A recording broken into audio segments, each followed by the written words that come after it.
প্রিয় শিক্ষার্থীবৃন্দ, সকলকে বিদ্যাভবন একাডেমির পক্ষ থেকে জানাই আন্তরিক শুভেচ্ছা ও অভিনন্দন। আমরা লক্ষ্য করি বিভিন্ন বিশ্ববিদ্যালয়ের পাশাপাশি বিভিন্ন চাকরির ক্ষেত্রে যে শব্দগুলো আসে, যে শব্দগুলোর পরে ভার্বের সাথে আইনজি যুক্ত হয়।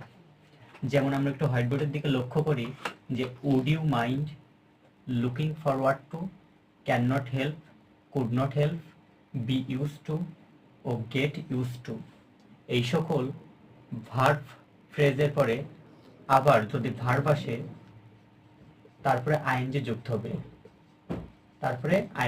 হবে, যেমন আমরা একটা উদাহরণ দিলে কিছুটা নিশ্চিত হব। এটা হচ্ছে would you mind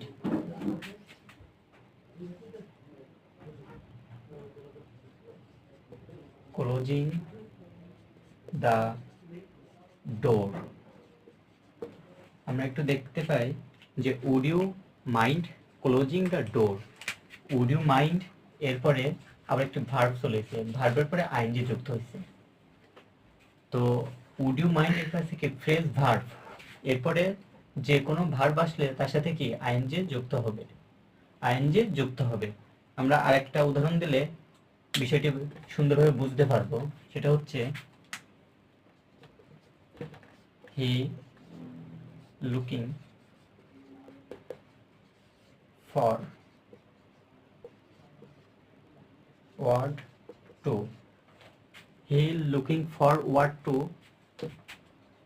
going Bangladesh.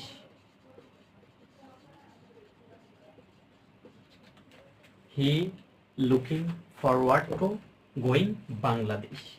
তো এখানে আমরা দেখতে পাই যে লুকিং ফরওয়ার্ড টু এরপরে যে কোনো ভার্ব আসলে তার সাথে আইএনজি যুক্ত হবে। তো গো একটা ভার্ব, এই ভার্বের পরে আইএনজি যুক্ত হয়েছে। তো would you mind, looking forward to, can not help, could not help, be use to, get use to, এরপরে যে সকল ভার্ব আসুক না কেন তার শেষে আইএনজি যুক্ত হবে।